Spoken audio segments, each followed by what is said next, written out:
Bienvenue sur Positive et Ambitieuse, le podcast pour les femmes qui veulent réussir leur vie et se réaliser pleinement. Je m'appelle Audrey Martinez, je suis auteure, entrepreneur et créatrice de contenu. Dans ce podcast, je vais vous apporter des conseils, des astuces, des pistes de réflexion pour vous aider à vous poser les bonnes questions et pour vous aider à aller au bout de vos objectifs de vie. N'hésitez pas à vous abonner pour recevoir les prochains épisodes et n'oubliez pas de laisser un avis 5 étoiles pour me permettre de gagner en visibilité et de faire connaître mon travail. C'est parti pour l'épisode, bonne écoute!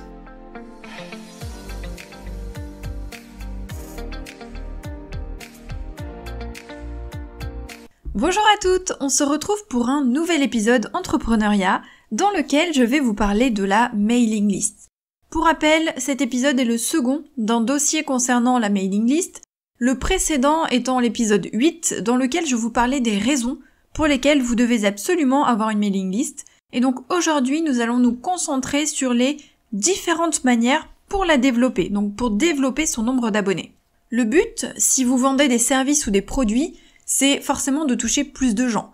Et les prospects peuvent devenir des clients, encore faut-il trouver ces prospects, et c'est donc à ça que va servir cet épisode.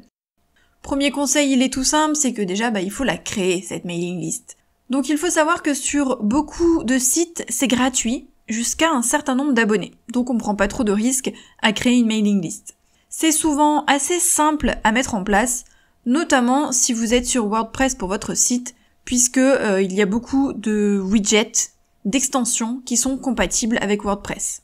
Parmi les logiciels d'emailing, il y en a 2 qui sont gratuits et dont je voulais vous parler. Il y en a sûrement plus que 2, évidemment, mais je vais vous parler des 2 principaux. Le premier, c'est Mailchimp, qui est gratuit jusqu'à 2000 abonnés. Et c'est, je pense, le plus connu. C'est aussi celui que j'utilise.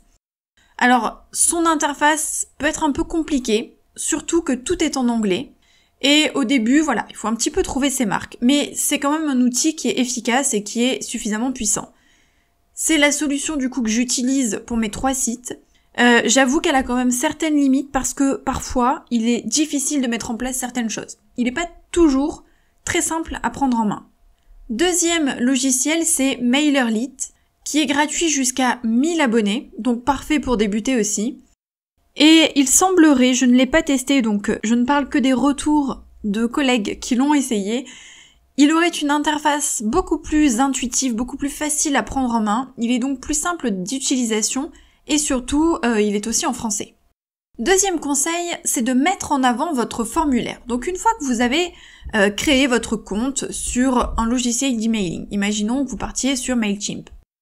Ensuite, vous allez forcément avoir des formulaires à mettre sur votre site internet, par exemple, ou sur votre blog, pour que les gens puissent s'inscrire à cette fameuse liste d'abonnés. Parce que si vous créez la liste, mais que vous mettez des formulaires nulle part, forcément, personne ne s'inscrira. Donc, il faut avoir un formulaire, et il faut le mettre en avant. Si vous saviez combien de sites ont des formulaires qui sont impossibles à trouver, qui sont cachés au fin fond d'une page, ou qui sont compliqués et longs à remplir, je vous assure qu'il y en a beaucoup. Votre formulaire doit être visible, il doit être clair, il doit être rapide à remplir et il doit être mis en avant. Pour cela, vous pouvez utiliser une landing page, un pop-up, un widget, une top bar, mais surtout n'oubliez pas de faire au plus simple et c'est d'ailleurs mon 3e conseil. Le 3e conseil, c'est faites simple. Sur le net, la simplicité, c'est toujours la meilleure voie à suivre. Donc, pour votre formulaire d'inscription, ne demandez que le prénom et l'adresse mail. C'est largement suffisant, vous n'avez pas besoin d'autres informations.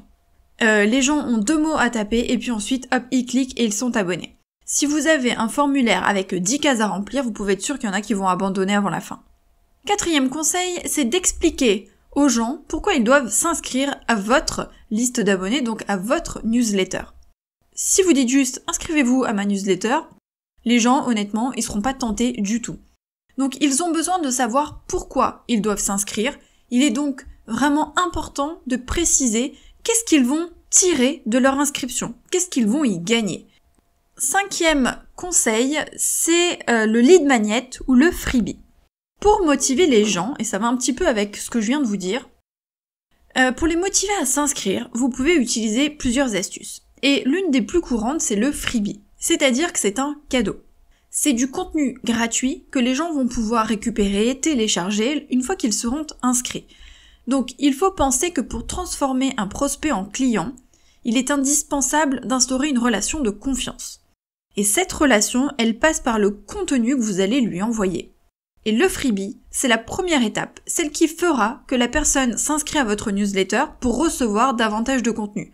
Donc ce freebie, il est vraiment extrêmement important et il doit être qualitatif, il doit être utile, il doit correspondre à votre cible et à ses besoins.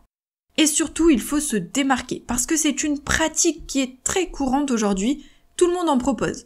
Donc il faut qu'il y ait un freebie de qualité et ce freebie fera que votre abonné restera dans votre mailing list.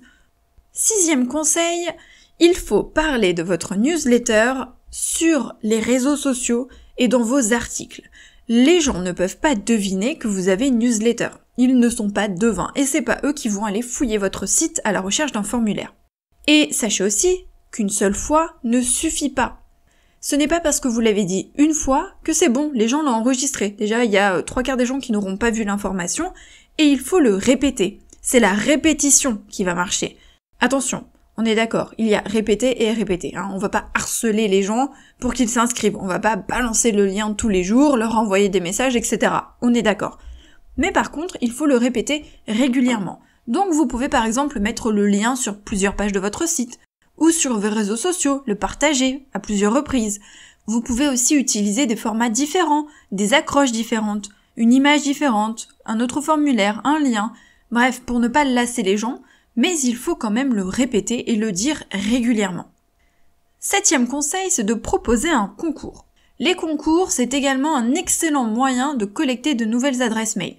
Donc il faut que vous organisiez un concours et il faut que vous offriez un prix qui plaira évidemment à votre cible. Il faut que ce cadeau, ce gain, soit adapté à votre cible. Il faut qu'il corresponde à ses besoins, tout comme le freebie dont on a parlé tout à l'heure. Donc demandez simplement aux gens de s'inscrire pour valider leur participation au concours. Ça grossira votre liste d'abonnés et en plus, eux, en échange, ils pourront gagner un cadeau qui les intéresse. 8e conseil, c'est de proposer une réduction, une promo exclusive ou un produit en avant-première. Évidemment, tout dépend de votre activité. Mais tout comme pour le freebie, une réduction, une promo, la vente d'un produit, ça peut être un bon moyen d'amener les gens à s'inscrire à votre newsletter. Si vous vendez des produits et que vous dites que pour toute inscription à votre newsletter, il y a par exemple 30% de réduction, ou il y a un cadeau qui est offert au moment de la première commande, etc., ça pourra tenter les gens et peut-être que par curiosité, ils vont aller s'inscrire. Soyez innovante, soyez généreuse et proposez vraiment un vrai avantage qui peut satisfaire votre prospect, votre futur client. Ne proposez pas une pauvre réduction de 5%, honnêtement, c'est pas très motivant. 9e conseil, c'est de créer un système de partenariat. Le principe consiste à demander à certains de vos clients, ou à vos lecteurs assidus, les lecteurs de votre newsletter, de devenir vos ambassadeurs. En contrepartie, d'une réduction, d'un cadeau, de quelque chose qui pourrait les motiver. En recommandant votre site, et notamment en partageant vos contenus auprès de leurs amis, de leur entourage, de leur cercle, ils vont valoriser votre travail, ils vont le mettre en avant. Et c'est une pratique qui est très courante dans l'entrepreneuriat. L'avantage du partenariat, c'est que vous allez toucher le cercle de vos clients. Donc ce sont des gens qui sont susceptibles d'avoir les mêmes centres d'intérêt qu'eux et ils auront donc potentiellement besoin de vos services ou envie de tester vos produits à un moment donné. Et surtout, ce n'est pas vous, du coup, qui allez faire de la publicité, ce sont vos clients, vos lecteurs, vos abonnés qui le font pour vous. Ça marche un peu comme le bouche à oreille finalement et franchement, c'est votre meilleure publicité. 10e conseil, soignez le contenu de votre site ou de votre blog. Chaque contenu publié sur votre site doit être intéressant pour votre cible. Il doit lui apporter quelque chose et il doit correspondre à ses besoins. Plus vos articles, vos vidéos, vos photos seront intéressants et de bonne qualité, et plus vous avez de chances d'avoir de nouveaux abonnés. Ça veut dire que les gens vont se dire que si le contenu sur votre site est intéressant, alors vos newsletters le seront tout autant. Sachez pour finir que toutes les personnes à qui vous enverrez votre mail ne l'ouvriront pas. Il y a vraiment un tout petit pourcentage qui aura réellement lu le contenu, voire cliqué sur les liens si vous en avez donné. C'est pour ça qu'il est important d'avoir une mailing list ciblée, et c'est de cette façon qu'on augmente le nombre de lecteurs, de visiteurs et de clients potentiels, et qu'on limite les désinscriptions. Puisque si on cible bien les personnes qui vont s'inscrire, Dans ce cas-là, elles sont susceptibles d'être vraiment intéressées par le contenu et donc moins susceptibles de se désabonner.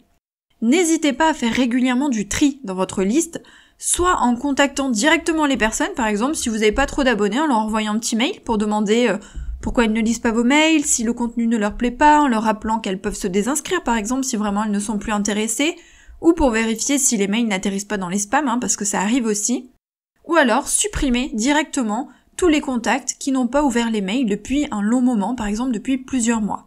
Parfois on s'inscrit un peu vite et puis finalement le contenu nous intéresse pas plus que ça. Parfois les goûts changent, les envies changent, donc c'est pas grave et les gens n'ont pas toujours le geste d'aller se désinscrire, donc vous pouvez vous-même faire du tri dans votre liste. Sachez aussi que l'erreur la plus courante, c'est de se focaliser sur la taille de sa mailing list. Alors oui, là je suis en train de vous donner des conseils pour développer votre liste d'abonnés. C'est normal. Si vous vendez des produits, si vous proposez des services, vous avez envie d'avoir davantage de clients. Mais le but, c'est pas de faire grossir sa liste à tout va et d'avoir le plus grand nombre possible. Pas du tout, parce qu'il faut que vos abonnés soient ciblés, ça je vous l'ai déjà dit tout à l'heure. Le véritable enjeu, du coup, c'est de savoir quoi faire de ces abonnés. Il faut construire une relation avec vos abonnés. Il faut un peu les chouchouter, Il faut leur envoyer du bon contenu, du contenu de qualité, du contenu ciblé qui va les intéresser. Donc il faut bien chouchouter ses abonnés présents avant de vouloir absolument développer sa mailing list. J'espère que cet épisode vous servira. Vous avez toutes les clés pour vous lancer. N'hésitez pas à me contacter si vous avez des questions. Vous pouvez aussi vous abonner au podcast si ce n'est pas déjà fait, parler du podcast et des épisodes autour de vous et surtout laisser un petit avis 5 étoiles sur iTunes si le cœur vous en dit. Prenez soin de vous, bon courage pour les derniers jours de confinement et on se retrouve jeudi prochain pour un nouvel épisode. Bye!